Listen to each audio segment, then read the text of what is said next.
Cez povstanie som tu bola som ranená a ešte pohneš mám guľku v sebe.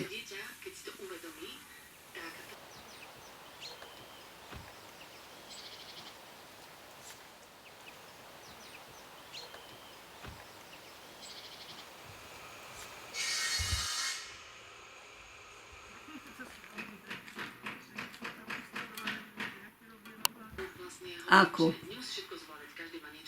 Neviem, ako sa to stalo, veď to zotri, oni to mali tie,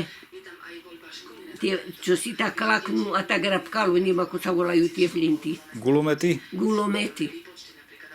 A z toho gulometa začal strieľať a my sme boli v takom seníku. Viete, čo je seník? V tom seníku sme sedeli. Moja mama, moja sestra, tá jedna zomrela, ešte jedna mi žije, tá mala ešte len vtedy 3 roky, ešte nemala ani 3 roky. A potom bola ešte túto suseda a potom bol ešte jej syn, ten mal asi 32 roky, ale bol taký troška ako chybný. No a odišli sme, lebo horela dedina, tak sme utekli. A išli sme, zapriahli kone, oni voli, a 2 vozy, čo sme si vzali, aby sme rekovali, neboli nahý. A tak veru, milí, oni Nemci došikovali takú psíša, prisám mačku, toľku to, takú čierno. A tam, ako sa ide takto, kde je tá voda, od spodku, ako ide z dediny, a hore tou vodou sme šli.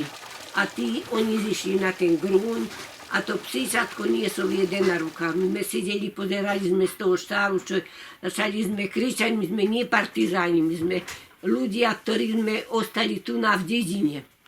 No ale oni hodili granáty na ten štál, na obidva štály a štál začal jeden horieť. A ten susedový mládenec zhorel a nás povykladali. Vravím, to je nie dáka ťažká smrť, keď vás zastrelí. Ja som nevedela, že ja som ranená. Absolútne nič. To ma len striaslo a dosť. V chrbte som mala 3. Máme črepinu, 3 mm má.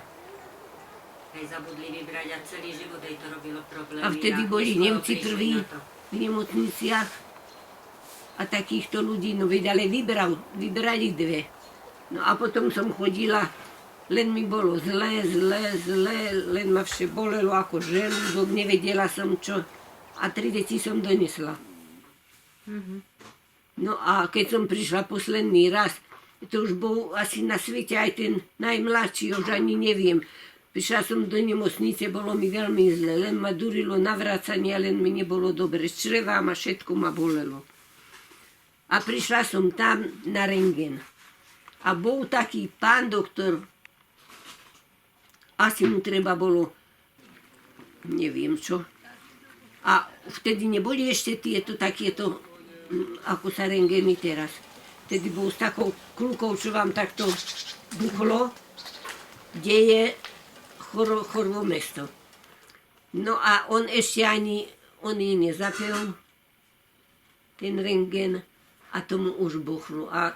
A potom mi povedá, no a čo ste požrala, akého Krista klince? Ja som začala plakať a skytila som, aká som bola, vyšla som von. Ale sestrička išla a povedala mu, pán doktor, ale takto sa s pacientami nerobí. Ako to rozprávate? No a čo? A ostalo tak. A teraz som bola, no v Lani. A poslala ma taká mladá lekárka a ona vraví, ale ešte pôjdete, na srdce som ja na nič. Možná, že to odtedy.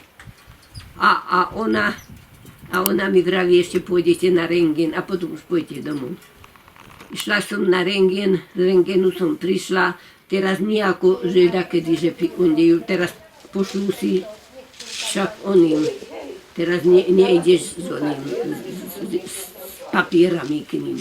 Oni už majú zavolanú, zakričia si. Pani Kamanová, poviem vám novinu. A ja jej vravím, a akú pani doktorka, už idem domov, ja viem. A ona mi vraví, nie. Ale sa nezlaknite. A koho, reku, vás? A prečo by som sa mala lakať? Vy máte takýto kus železa a to už má svoje cesty v bruchu, v črevách a neviem, kade tam chodí. Tak ona si potom už poznačila a povedá, no a to takto chodíte a čo vás bolieva? Všema muža niesol na chrbte, keď mi bolo zle, lebo nedalo sa ani po snehu sa ničke ísť, ani nič. A nepovedal nik nič. A veď reku, ja viem, že mám tam dačo.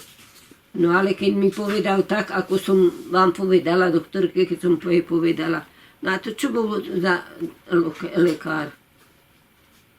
Ja neviem, ja som ho nevidela. Tak ja nosím ešte aj pamiatku z povstania. Pamiatka z vojny, babi. Tak. Už sa len modlím, aby žiadna vojna, kým ja aspoň žijem, aby nebola.